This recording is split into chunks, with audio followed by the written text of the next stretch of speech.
या साहिब जवान। पाकिस्तान की नापाक हरकतों का एक और शर्मनाक चेहरा आज देश के सामने है। ऑपरेशन सिंदूर में करारी मार खाने के बाद भी जिहादी जनरल मुनीर और कटोरेबाज हुक्मरान सुधरने को तैयार नहीं है।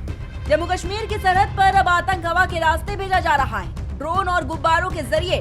सोचिए, एक भूखा मुल्क जो अपने लोगों को रोटी नहीं दे सकता, वो भारत को अस्थिर करने के सपने देख रहा है। लेकिन पाकिस्तान ये भूल गया है कि ये नया भारत है। यहाँ हर साजिश का जवाब गोली से दिया जाता है और दुश्मन को उसकी औकात याद दिलाई जाती है। बीते दिनों जम्मू कश्मीर के कई इलाकों में पहले ड्रोन की आवाजें गूंजी और फिर सुबह सुबह पाकिस्तानी गुब्बारों की घुसपैठ सामने आई। ये कोई शरारत नहीं बल्कि सुनियोजित आतंकी साजिश थी। आर्थिक बदहाली में डूबा पाकिस्तान अब आतंक को ही अपना उद्योग बना चुका है। ड्रोन और गुब्बारों के जरिए हथियार, गोला बारूद और दहशत फैलाने की कोशिश।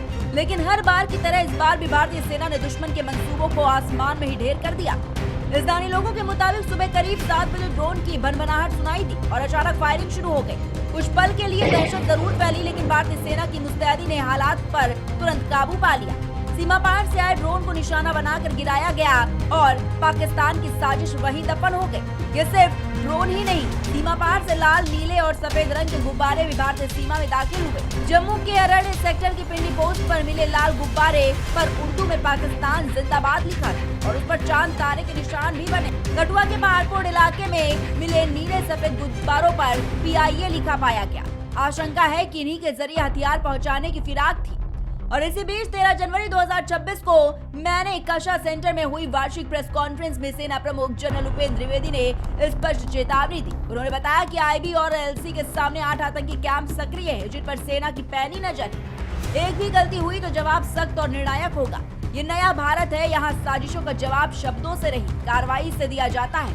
तो टेररिस्ट कैंप के हालात का मैं ये बताना चाहूंगा कि जितनी खबर हमारे पास है, तकरीबन 8 कैंप्स अभी भी हमारे ऐसे नॉलेज में हैं जो कि एक्टिव हैं, जिसमें से 2 तकरीबन IB के अपोजिट हैं और 6 LC के अपोजिट हैं।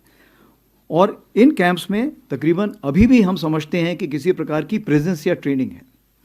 तो इसलिए हम उसके नज़र रखे हुए हैं, उसकी खबर कोशिश करते हैं हासिल करने की, और अगर कोई ऐसे दोबारा हरकत हुई तो हम ज़रूर उसको, जो हमारा इरादा है, हम उसको ज़रूर अंजाम देंगे। भारत का रुख साफ है कि यहाँ न धमकी चलती है न साजिश टिकती है। भारतीय सेना हर हरकत पर चौकन्नी और दुश्मन की हर चाल का जवाब उसी की भाषा में दिया जा रहा है। Desk report, prime TV.